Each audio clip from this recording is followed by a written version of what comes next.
What's going on, y'all? This is your boy Kev coming to you with another video. Last one of the night. Talking about Game 5 between the Minnesota Timberwolves and the Houston Rockets. Houston Rockets win the game and the series in 5 games. They win 122-104 over the Timberwolves. A bit of even first half, but Rockets come out strong in the second half, and they just pull away to win the series. Of course, James Harden was the general on the floor, 24 points, 12 assists.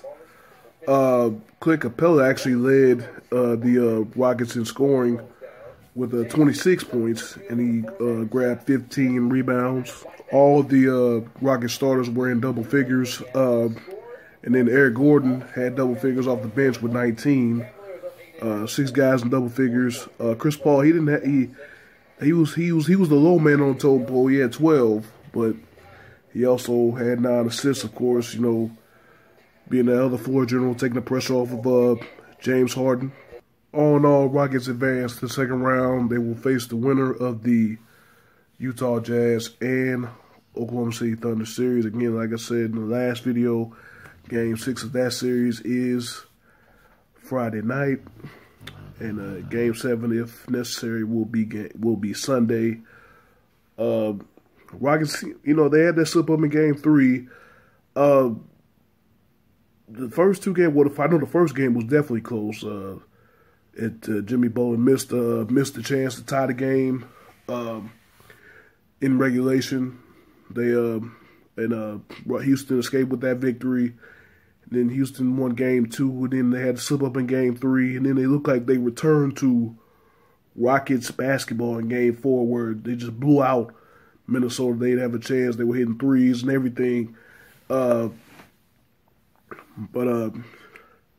seems like the Rockets are back to their regular season form, and that's scary for anybody in the East. Excuse me, the West. As for Minnesota, Karl-Anthony Towns led them in scoring in this series with 23. He had 14 rebounds on the night. Anthony Towns, he couldn't get it going in the first 2 games in Houston. Found his rhythm. Found a rhythm in Game 3. Was really impressive in Game 3. I don't think he did much in Game 4. Had a good game tonight, but again, it was just wasn't enough. You know, a lot's going to be made about his struggles in the first 2 games in this series. A lot of people wonder if he didn't struggle like he did in games 1 and 2. Like, could Minnesota have gotten another game? I think I picked the Rockets in 5 because I thought the Timberwolves would get a game. But yeah, I did not expect Cat to struggle like he did.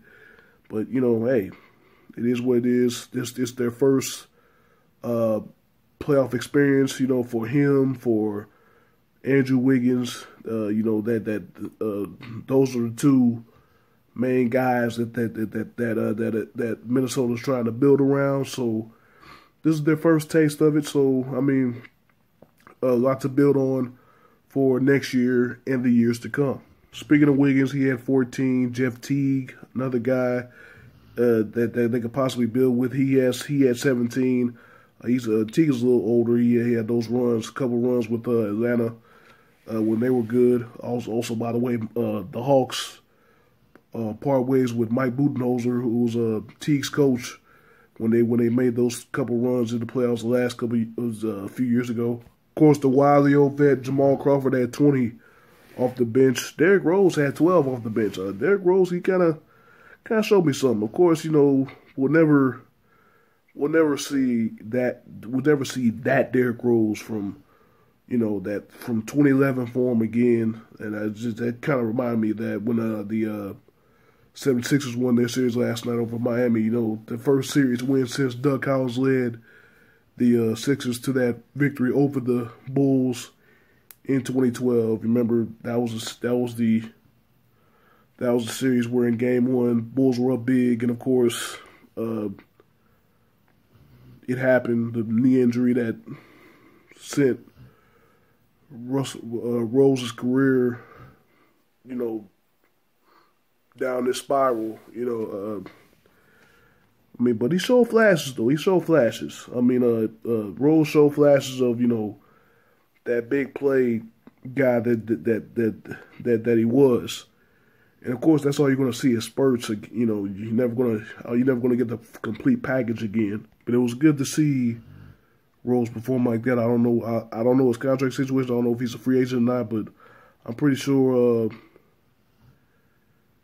he's found a good place in Minnesota, of course, with Tom Thibodeau, his former head coach in Chicago. Jimmy Butler, Taj Gibson. That's another guy from the Bulls. All you gotta do is get Joakim Noah and Carlos Boozer, and the whole gang's back together. But that's gonna do it for this video, man. And that's gonna do it for tonight for me. Again, Rockets win going away in the second half. Eliminate Minnesota. They move on to the second round to face the winner of Utah and OKC. Thank you guys for watching, and I'm gonna see you on the next video.